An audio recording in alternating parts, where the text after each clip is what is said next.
What if I told you that your child is missing empathy and that skill could make or break their career? Today, we're going to talk about how you can build your child's empathy skills. Those teens out there that seem to be very self-centered and are having a lot of issues with, getting along with people or thinking about others. Here's what we're going to do. We're going to make sure that you have some volunteer activities for your child so that they can build up those empathy skills, the muscles, the habits, the mindset of being empathetic toward others is something that's going to make a difference in them becoming a leader, them being successful. And we're going to get into it today.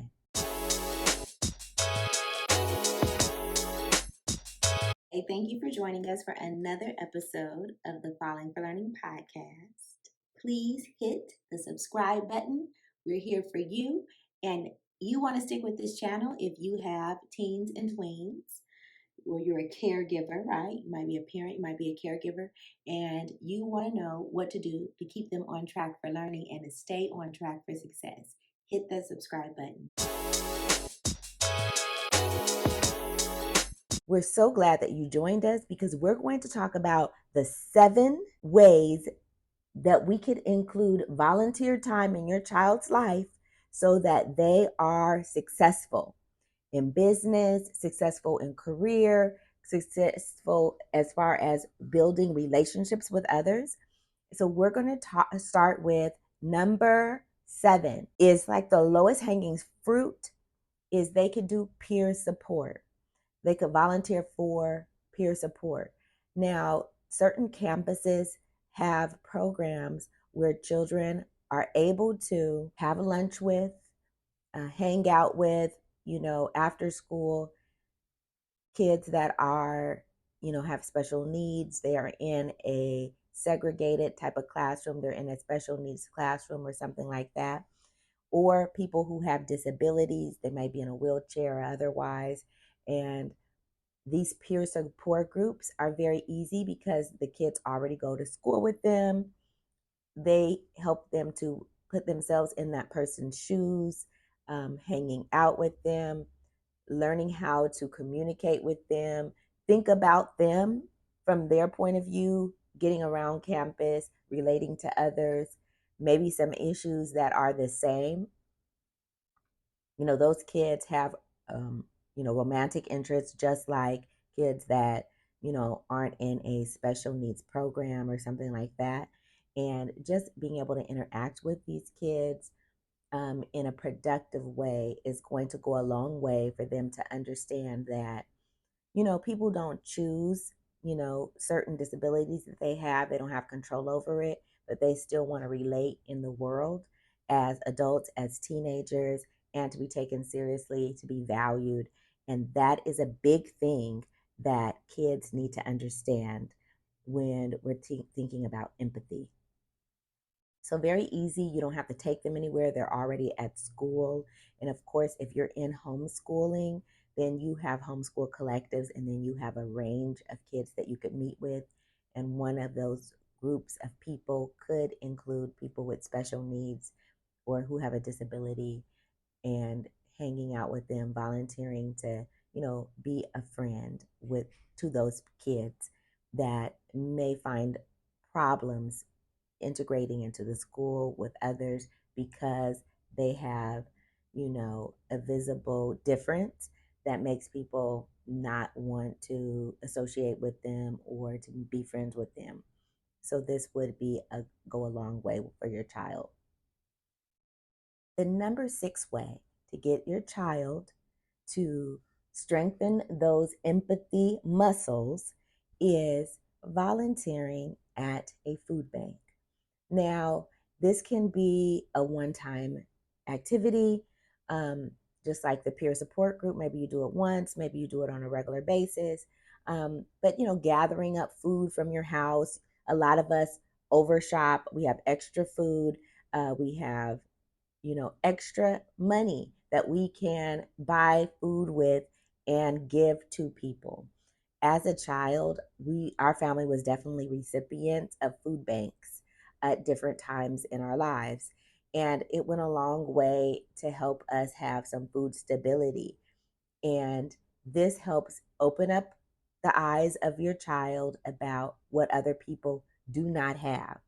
They may not have that experience, but when they see that other people having that experience and a lot of other people having that experience, it helps them to be more grateful for what they have, what's being provided for them, and helps them want to reach out to others and think about how they could help them, and really be more grateful about what's going on in their lives, and then in turn willing to help others and understanding why other people may need support. So there it is. So next, there is a number 5, animal rescue centers. So animals, of course, um, get abandoned. Sometimes they get abused. They may be in a shelter where they are not getting, petted, and they're not getting nurtured in that way.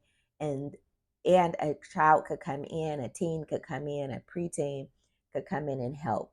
Now, I do want to say I have a fear of animals from some negative experiences that I've had with animals over the years, but obviously that was not something that was nurtured in my life. And you can be able to nurture positive relationships with animals with your child, and they can learn how to be there for someone and even find a companion. And when we're thinking about this type of job, this kind of service that you're giving of yourself and volunteering, the child may find that they like working with animals and may want to pursue a type of career in animals. At Falling for Learning, we are really about you finding a way to find your child's purpose, to get them on track for learning, to help them to stay on track for success. And one of the biggest ways is making sure that they find their purpose. So volunteering can help lead your child to their purpose and finding a career that they love and a passion that they could pursue and really find success in. In addition to that, right, they are strengthening those empathy skills that are key to leadership. When a leader is not empathetic, they are rubbing their employees the wrong way. They're saying things and implementing policies that are really harsh or really disruptive in other people's lives. But when you have empathy, you're thinking about other people's perspectives, even though the supervisor may not have kids, right? But setting policies in place for people who, when they have kids, and helping support them is, something that's empathetic, something that is putting yourself in someone else's shoes, thinking about, what's going to make that employee productive and loyal to your company, and to make sure that they are flourishing in their life and not just a worker. So, again, animal rescue centers, thinking about how you can leverage their love for animals already, and think about, what are some things that are happening in the community when it comes to animals and rescue shelters, and how that is something that could be a part of their studies, their major in school, and their career. So, number 4, nursing homes. This is this could be really low hanging fruit as well. It could be something very simple because a family member could already be in a rehab center or a nursing home, and your child could come and volunteer. Now, they do a lot. When I'm saying the nursing home staff try to create a community and activities for them. There are a lot of them are at the end of their lives, or they have a really bad health setback and they're younger, and they have to be in this nursing home or rehab center. So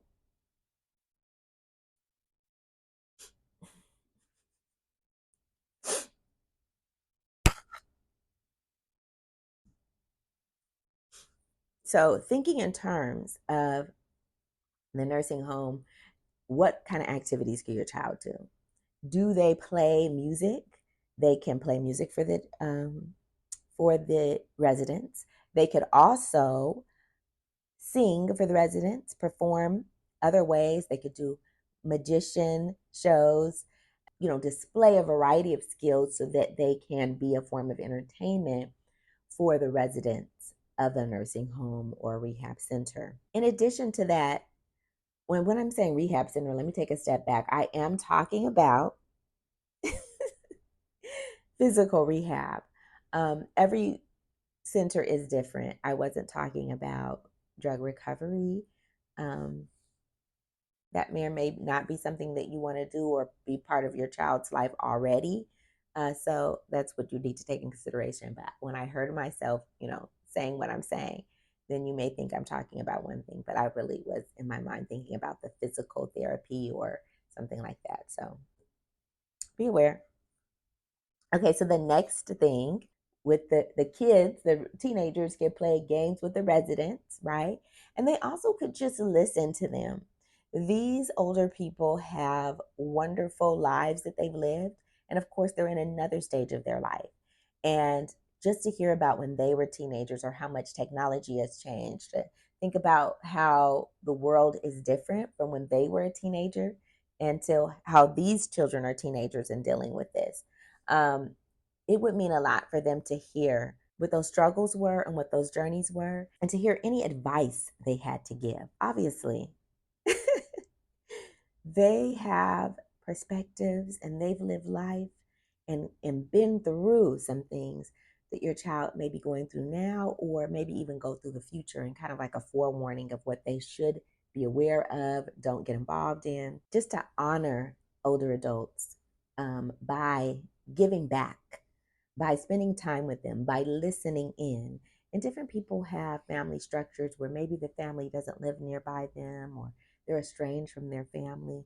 And just to listen to what's going on and what their thoughts are and what wisdom they have to impart is going to go a long way with helping develop your child's empathy skills. And later on, they could be a leader and they can think about how to treat people that are older in an honorable way, in a respectful way, and in turn, treat people who are younger than them in a more respectful and honorable way. It really is about going full circle with leadership, um, being a great citizen, and continuing to give back, right?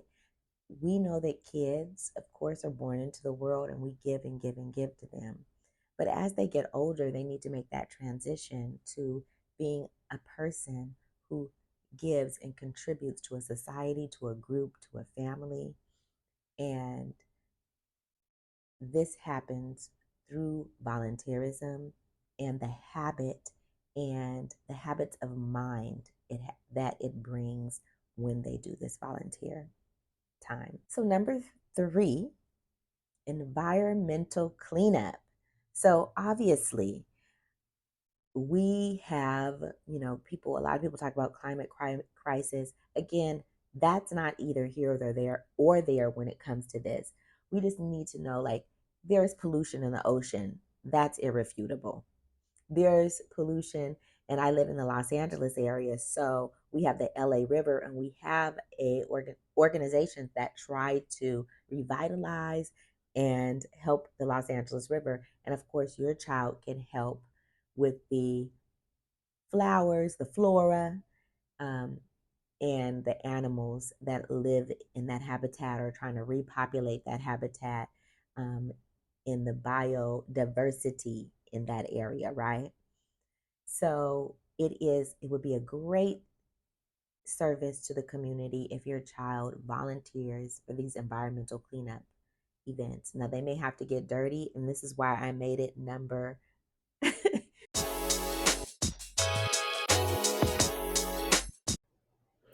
All over the United States, 75% of children don't know how to write well. Add that to the fact that so many people out there are trying to silence the voices of those who have been oppressed and trying to prevent them from telling their story. Who's going to tell your story? If your child doesn't know how to write well, I have two books to address this issue: The Rewrite Method and The Rewrite Method Workbook, written to make sure that parents know what to do, that educators know what to do to get their children to write better, and just not write better, but love to write.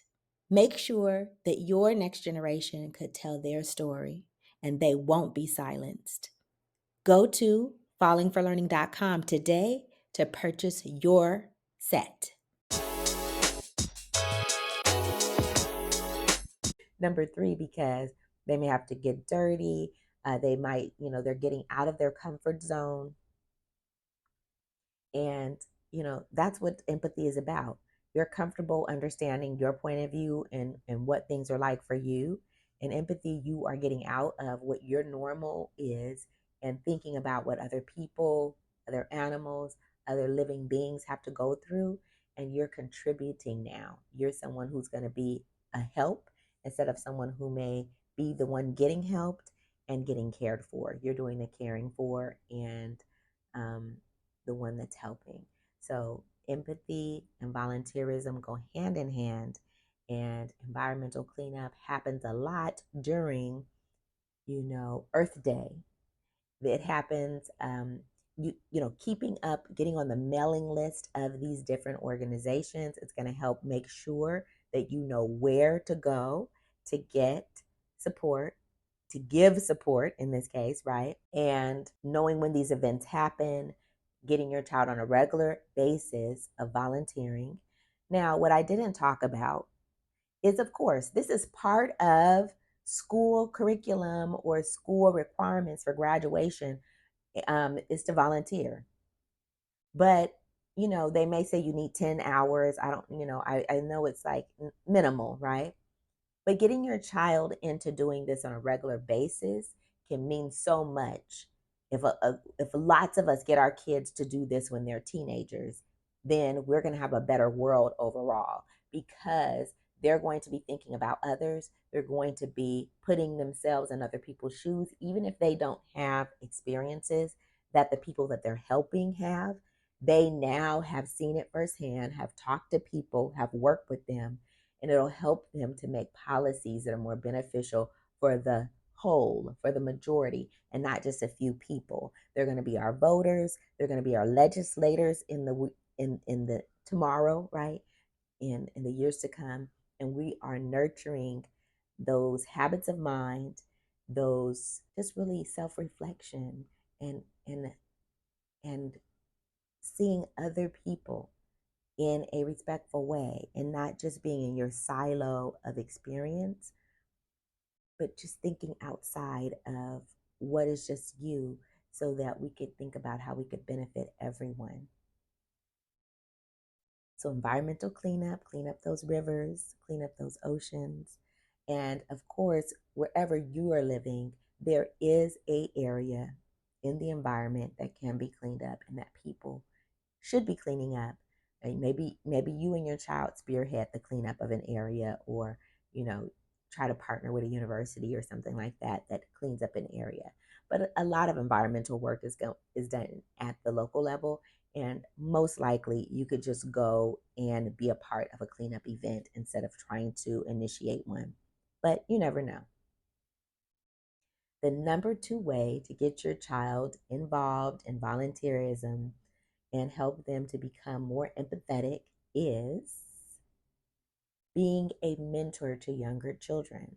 Now, I put this as number two because when you're a mentor, that's not a one time thing. The other things that we talked about could be a one time thing here or there, but this requires a commitment. You you're going to join the big brother, big sister organization, or if you're going to join some kind of mentorship relationship at your school, or with a partner school.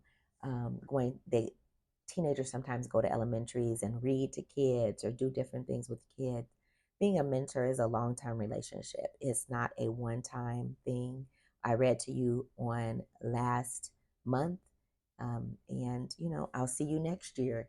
No, it's something that you talk to them regularly or communicate, right? You might text them or call them, do events with them, work with them, help them where they need help. It could be tutoring, it could be giving them advice. So, being mentoring other children also could happen at the school level. For example, if someone is in sixth grade, for example, those eighth graders have been through the journey, right? Of sixth grade and seventh grade, and now they're in eighth grade. They could help a sixth grader to navigate the different ins and outs of middle school, which usually is a lot bigger setting than the elementary school that they came from. And it's a lot more independence. They are going to class by themselves, they are opening lockers by themselves. And I have seen sixth graders give up on lockers. Some schools have lockers and don't use them, but if your school has lockers and they use them, I've seen lots of kids stop using the lockers or not go through that. And again, as a teacher, when I'm being pulled in many different directions during the breaks and the passing periods, kids need to talk to me about something. Sometimes the office calls. There may be some last minute prep work I have to do. I am not able to walk around and help with lockers all the time, but another kid can do that and be a mentor to help with lockers, to help with advice about friendship, thinking about how to study, thinking about how to balance their athletic responsibilities and their academic responsibilities. So, student athletes could be there to mentor. There's lots of ways and reasons to mentor others and why they would be a perfect fit for this. But it is a commitment. I would say no less than a year, right? For the school year, you are mentoring this child. And here are some activities that you could do. You guys could come up with ideas together, work on projects that the kid wants to do or wants to get better at. And it would be a great thing. It would be a great thing for your child to mentor a younger student. And the number one way to get your child involved with volunteerism and empathy is going to be a youth advocacy group. Now, we've had in the past the director of the Social Justice Learning Institute, and he was telling us how they involve themselves in youth research action. So the children, the middle schoolers, the high schoolers identified a problem on their campus that they want to change, and they organized a campaign and got it changed. They had the school police that were really intimidating the kids, helping to reinforce that school to prison pipeline. They were able to get monies diverted from the Los Angeles Unified School District Police and moved into programs, for example, the Black Student Achievement Plan, and had programs and mentors and different vendors come on the campus to help them to work on their leadership skills, on their academics, help them make a plan for their future. And so that was so valuable that they were able to put their education to action. A lot of times, kids are bored in school or unhappy in school because they're doing assignments and things that they don't see any connection between their life and what they're learning in school. And this is one way, youth advocacy group, where you're using your reading, your writing, your listening, your speaking skills. You're using that to create a social media campaign. You're creating some kind of campaign where you're communicating with others, holding meetings, doing surveys to find out information, so you can find out the problem and how to solve a problem in the community. So this involves a lot. So this is why I made it the number one thing. And it's the highest form, right? This is putting the work into real world application.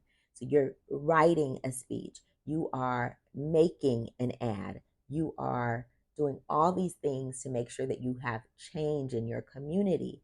And that is something that is so valuable. Of course, those people are have the skills to start grassroots campaigns, to um, be leaders in so many different arenas when they have that type of experience.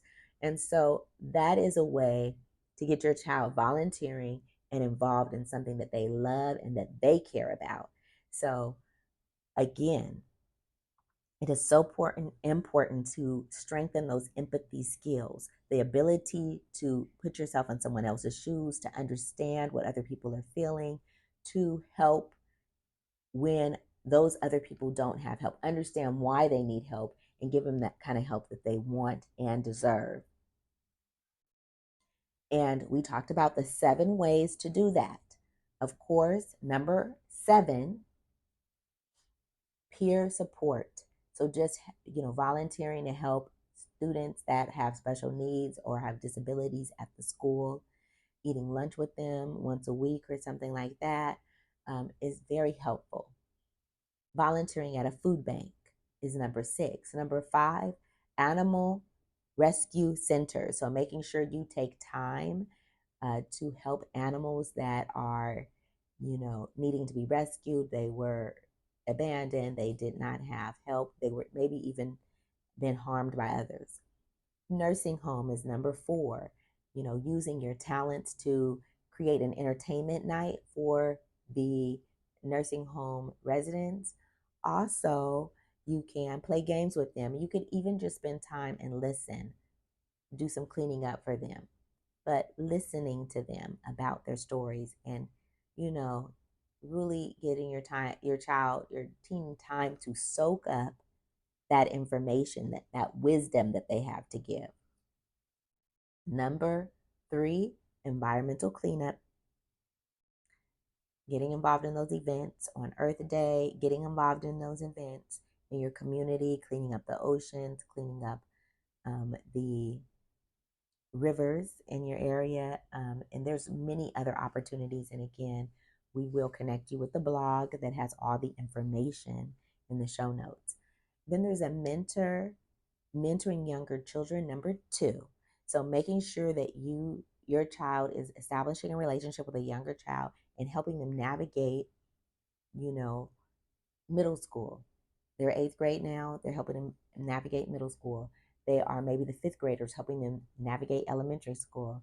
So really helping to establish relationship, and they're using their expertise. We don't really think about our kids, our teens as experts in areas, but if they've made it through middle school, they've made it through high school, and they made it through elementary school, they have some experience that they can impart to kids that are younger than them, and they could mentor them and help them. Youth advocacy group, joining a youth advocacy group is our number one way to involve our child with our teens and our preteens with volunteerism. This is where they are thinking about a problem in the community and really trying to solve it, coming up with solutions, designing a campaign to raise awareness. So, again, this is the highest level of volunteerism, and it is something that really transforms the community when they find they find some type of issue and really go in on how to solve it for the community. And of course, directly leads to them becoming leaders and having the skills to be legislators, to run campaigns when they're older. And it is, so empowering, right? It makes what they learn applicable to their real lives. And that's a lot of times a missing ingredient for our children. So if you got value from this, please stop. And before you click off here, make sure you subscribe and you like. Thank you for joining us. Let us know what kind of volunteerism you got your child in. And we'd love to hear from you. And have a wonderful week. Thanks again for supporting the Falling for Learning podcast. New episodes go live every Saturday at 5 p.m. You can watch us on youtube.com at Falling for Learning, or listen on all major podcast platforms such as Apple, Google, Audible, Spotify, and much more. For more resources, visit fallinginlovewithlearning.com. We really appreciate you. Have a wonderful week.